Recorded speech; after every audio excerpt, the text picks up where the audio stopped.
Welcome to Being Me with Chelsea. This is a space for humans who are seeking clarity, connection, and want to have the courage to live life authentically.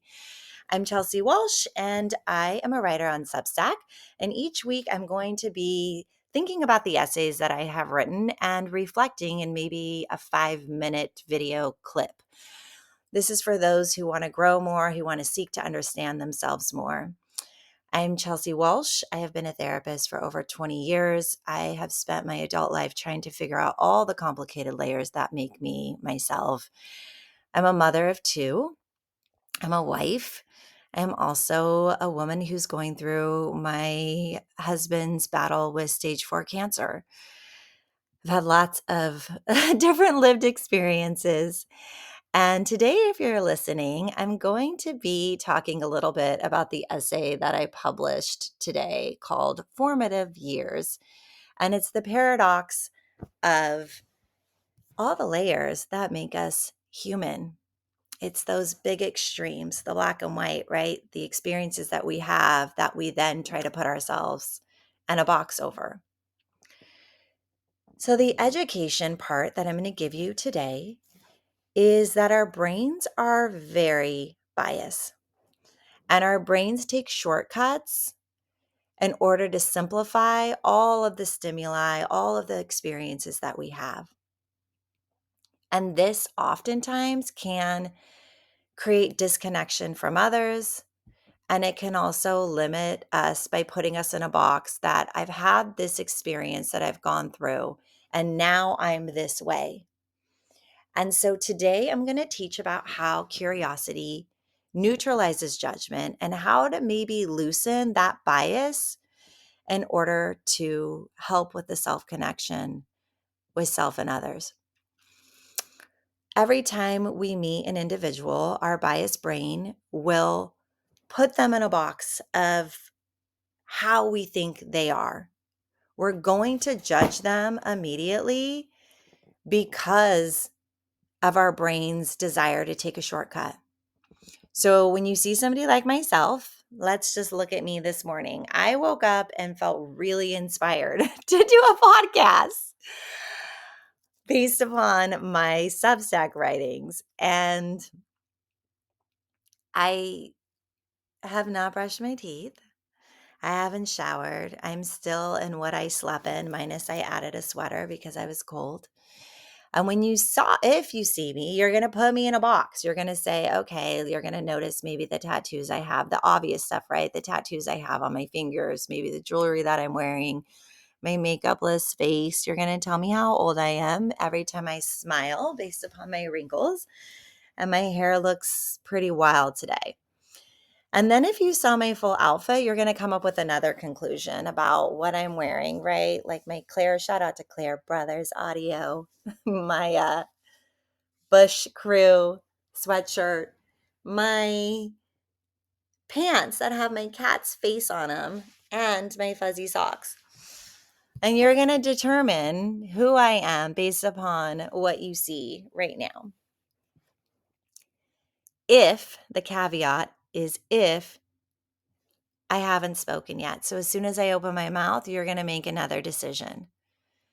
And if you're attuned with yourself, the way that I feel energetically, you're going to make a decision about that as well, whether I'm a safe person or not.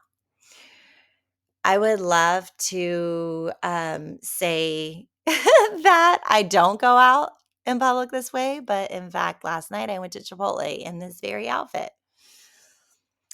There would be another time where you would see me, and that will probably be on another video when I have taken a shower and brushed my teeth and put on makeup and don't look like this right now. And then you would decide who I am based upon that.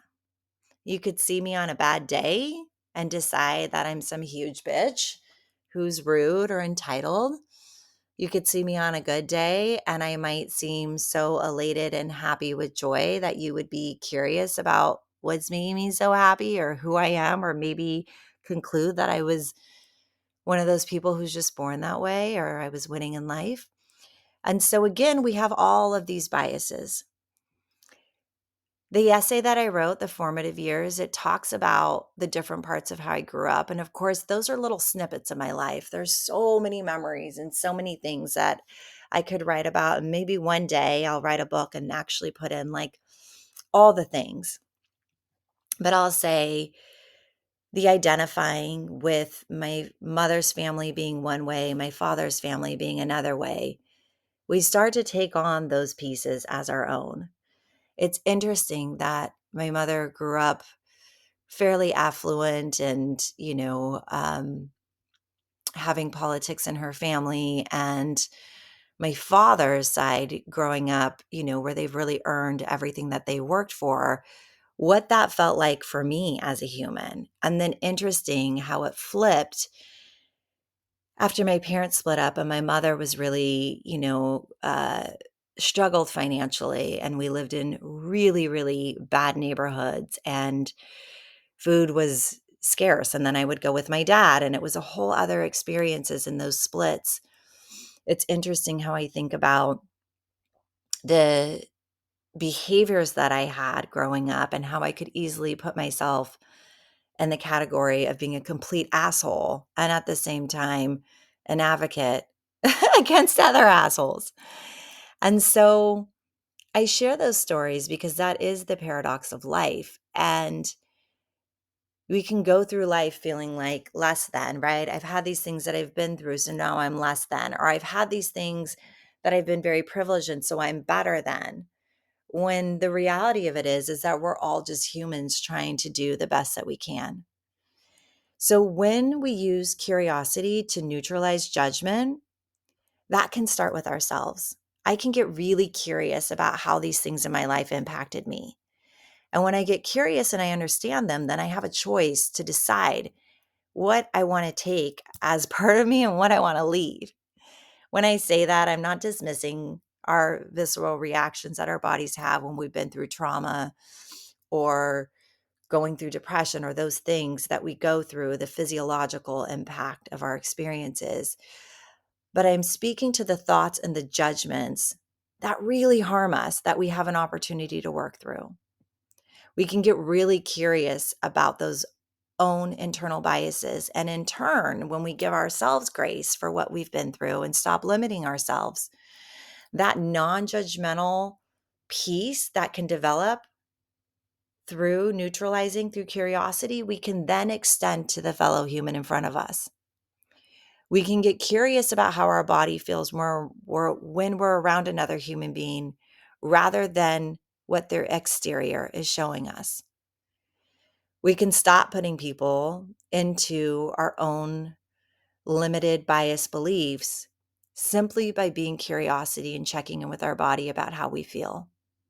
Knowing that every human being has had an experience and probably multiple experiences of adversity in their life and has developed their own box that they put themselves in. And when they go out in the world, they want to show people not their whole entire selves. I want to say this right. I pause because I think of the box as so limiting. And so if I just show you this particular part of myself, then I feel safe. If you just see the put together me, then I feel safe. I feel less vulnerable than showing up looking like a disaster, how I am right now.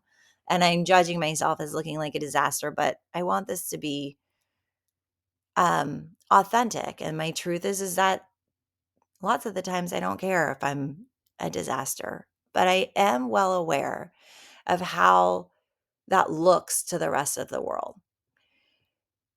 So I'm going to wrap up by saying thank you for being here today.